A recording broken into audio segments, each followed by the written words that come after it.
Hey, good morning. So the exhibit opens today, and we know about Sasquatch, and he's been very sensationalized, but there's actual history that goes into this. The Native folks have oral historians who have passed down these stories from generation to generation, and I want to talk about Miss Slapu over here. I have Patricia Crosscove with us as well. Tell me her story and how basically this has been passed down generation to generation. Well, this is Slapu. She's known also as the Basket Ogress and sometimes as Snail Woman. She has a lot of names. And Roger Fernandez, who's a Clallam artist, did all the paintings for us. And Slapu is one that he heard a lot when he was a child from his elders. And she's one of those creatures that you just don't want to get caught outside at night, because as a kid she might want to pop you in her basket and run off with you. Was putting kids in the basket. She did indeed, yeah. And this is a scene that tells a story that Anne Jack, who was a Muckleshoot woman born in 1840, told Arthur Ballard, who's an anthropologist. Right. And then we were able to find Anne Jack's great-granddaughter, who's also a Muckleshoot girl. She's 12. Her name is Sovereign Bill.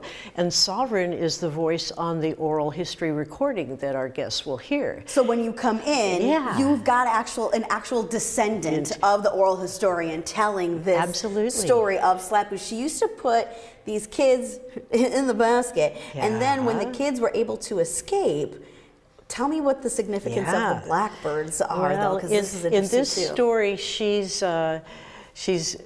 taken all the kids. The little boy who's called the humpback boy in the story is the hero. He comes back home, alerts people, they go out, save the kids, but at the end of the story, all the kids turn into little blackbirds, and so there they are, little blackbirds. And again, there is a belief that the oral historians pass this down that said basically we don't want to talk about these beings because then you will be called, you're going to call them to you, yeah? So for that reason, and because these are privately held beliefs, we didn't want to interrupt and bother contemporary people.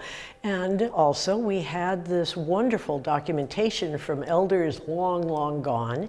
And so we only used those voices. And in this instance, Anne Jack was born in 1840. So her oral memory goes back a long time. And so we're getting the real word about this creature, Slapu. Slapu. And, you know, of course, we have to talk about Sasquatch. And, you know, the one that's probably the most known, we will talk about him next hour and the oral history that goes into it. Not the sensationalized version of Sasquatch, but more on him coming up next hour. All right, so Ellen, how big were the footprints that they found of Sasquatch and these other beings out there? Oh, Miss Patricia, question for you. How big were these footprints that they found? You know, that is a great question, excuse me, because they are known as Bigfoot by our world.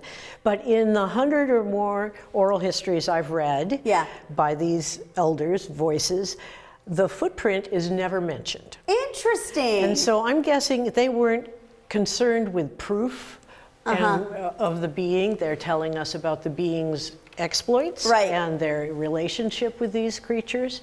We're more concerned with, are they real? Right. Okay, so there you go, Bill. More on him and his non-visible footprints coming up. I'm fascinated by that stuff. It's so cool. Ellen, thank you.